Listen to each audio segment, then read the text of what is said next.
ದೊಡ್ಡಮನೆ ಗುಡಿ ವಿನಯ್ ರಾಜ್ಕುಮಾರ್ ಅವರು ಅಭಿನಯಿಸ್ತಿರುವಂತಹ ಅಂದೊಂದಿತ್ತು ಕಾಲ ಚಿತ್ರದ ಈಗಾಗಲೇ ಒಂದು ಸಾಂಗ್ ಕೇಳಿರ್ತೀರಾ, ಹಿಟ್ ಕೂಡ ಆಗಿರೋವಂಥದ್ದು. ಮತ್ತೊಂದು ಸಾಂಗ್ ಈಗ ರಿಲೀಸ್ ಆಗಿರೋವಂಥದ್ದು. ಸೊ ಈ ಕುರಿತು ಮಾತನಾಡಿಸೋದಕ್ಕೆ ವಿನಯ್ ಅವರೇ ನಮ್ಮೊಟ್ಟಿಗಿದ್ದಾರೆ. ವಿನಯ್ ಜಿ, ಪೋಸ್ಟ್ರಲ್ಲಿ ಇರ್ಬೋದು, ಸಾಂಗಲ್ಲಿರ್ಬೋದು, ಆ ಲುಕ್ಕೇ ಬೇರೆ ಇದೆ, ಇಲ್ಲಿ ಬಿಯರ್ಡ್ ಇರೋವಂಥದ್ದು. ಪರ್ಸ್ನಲಿ ನಿಮ್ಗೆ ಯಾವ್ದು ಇಷ್ಟ? ನಂಗೆ ಎರಡೂ ಇಷ್ಟ. ನಂಗೆ ಅದಷ್ಟು ಮ್ಯಾಟ್ರ್ ಆಗಲ್ಲ. ಬಿಯರ್ಡ್ ಇರಲಿ ಬಿಯರ್ಡ್ ಇಲ್ಲದೆ ಇರಲಿ, ಎರಡೂ ಇಷ್ಟ. ಮುಂಗಾರು ಮಳೆಯಲ್ಲಿ ಆ ಸಾಂಗ್ ಹಿಟ್ ಆದ ಬೆನ್ನಲ್ಲೇ ಈಗ ಈ ಸಾಂಗ್ ತುಂಬ ನಿರೀಕ್ಷೆ ಇರೋವಂಥದ್ದು.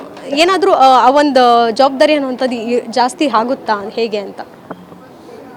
ಜವಾಬ್ದಾರಿ ಅಂದರೆ ಖುಷಿ ಆಗುತ್ತೆ. ಯಾಕಂದರೆ ಫಸ್ಟ್ ಸಾಂಗ್ ತುಂಬ ಜನಕ್ಕೆ ಇಷ್ಟ ಆಗಿದೆ. ತುಂಬ ಜನ ಅದನ್ನ ತುಂಬ ಎಂಜಾಯ್ ಮಾಡಿದ್ದಾರೆ. ಸೊ ಅದು ನಮ್ಮ ಸಿನಿಮಾಗೆ ತುಂಬ ಇಂಪಾರ್ಟೆಂಟ್. ಅದೇ ರೀತಿ ಎರಡನೇ ಸಾಂಗ್ ನನಗೆ ತುಂಬ ಇಷ್ಟ. ಈ ಸಾಂಗ್ ಕೂಡ ಎಲ್ಲರಿಗೂ ತುಂಬ ಇಷ್ಟ ಆಗುತ್ತೆ ಅಂತ ನಾನು ಅಂದ್ಕೊಂಡಿದ್ದೀನಿ. ಯಾಕಂದರೆ ಈ ಸಾಂಗಲ್ಲಿರೋ ಆ ಮ್ಯಾಟರ್ ಇರ್ಬೋದು, ಸಾಂಗ್ ಕೇಳೋಕ್ಕಿರ್ಬೋದು, ಆಮೇಲೆ ಸಾಂಗ್ದು ವಿಜುವಲ್ಸ್ ಇರ್ಬೋದು, ಎಲ್ಲ ತುಂಬ ಅಪೀಲಿಂಗ್ ಆಗಿದೆ. ಸೊ ಇದು ತುಂಬ ಜನಕ್ಕೆ ಅಪೀಲ್ ಆಗುತ್ತೆ ಅಂತ ಅಂದ್ಕೊಳ್ತೀನಿ. ಯೂಶ್ವಲಿ ವಿನಯ್ ಅವರು ಸ್ಕ್ರಿಪ್ಟನ್ನ ಯಾವ ರೀತಿ ಚೂಸ್ ಮಾಡ್ತಾರೆ ಅನ್ನೋಂಥ ಒಂದು ಪ್ರಶ್ನೆ. ಸ್ಕ್ರಿಪ್ಟನ್ನ ಏನು ರೀತಿಗಳಿಲ್ಲ. ಈಗ ಕೇಳಿದ ತಕ್ಷಣ ಅದು ನಂಗೆ ಕಾಡಬೇಕು. ಯಾವುದೇ ಸ್ಕ್ರಿಪ್ಟ್ ತುಂಬ ಕಾಡಿದ್ರೆ ಆ ಸ್ಕ್ರಿಪ್ಟ್ಗೆ ಓಕೆ ಅಂತೀನಿ, ಇಲ್ಲ ಅಷ್ಟೇ. ಆ ಥರ ಸ್ಪೆಸಿಫಿಕೇಷನ್ಸ್ ಏನು ಇಲ್ಲದೆ ಕೇಳ್ತೀನಿ ನಾನು. ಇನ್ನು ಈ ಪಾತ್ರಕ್ಕೋಸ್ಕರ ನೀವು ತೂಕ ಇಳಿಸಿದ್ರಿ ಅಂತ ಕೇಳ್ಪಟ್ಟೆ. ಎಷ್ಟು ತೂಕ ಇದ್ರಿ, ಎಷ್ಟು ಇಳಿಸಿದ್ರಿ, ಹೇಗಾಯಿತು? ಏನೋ ಡಯಟ್ ಏನಾದರೂ ಮಾಡಿದ್ರಾ, ಹೇಗೆ? ನನಗೂ ಅಷ್ಟು ಎಷ್ಟು ತೂಕ ಇದೆ, ಎಷ್ಟು ಕಾದೆ ಅಂತ ಗೊತ್ತಿಲ್ಲ. ಬಟ್ ಈ ಕ್ಯಾರೆಕ್ಟರ್ಗೆ ಏನು ಬೇಕಾಗಿತ್ತು ಅಷ್ಟು ಇಳಿಸಿದ್ದೆ. ಸೊ ಡೈರೆಕ್ಟರ್ ಹೇಳಿದ್ರು ಈ ಥರ ಕಾಣಬೇಕಾಯಿತು ಅಂತ. ಸೊ ಅದಕ್ಕೋಸ್ಕರ ವೇಟ್ ಇಳಿಸಿದ್ದೆ ಅಷ್ಟೇ. ಇನ್ನು ಅದಿತಿ ಪ್ರಭುದೇವ ಅವ್ರ ಜೊತೆ ಈಗಾಗಲೇ ಒಂದು ಹಾಡಲ್ಲಿ ಹಿಟ್ ಆಗಿರೋವಂಥದ್ದು. ಇದೀಗ ನಿಶಾ ಅವರು ಕೂಡ. ಸೊ ಅವರು ಈ ಹಿಂದೆ ಸಹ ಧಾರಾವಾಹಿಯಲ್ಲಿ ಸಿಕ್ಕಾಪಟ್ಟೆ ಫೇಮಸ್ ಇದ್ದಂಥವ್ರು.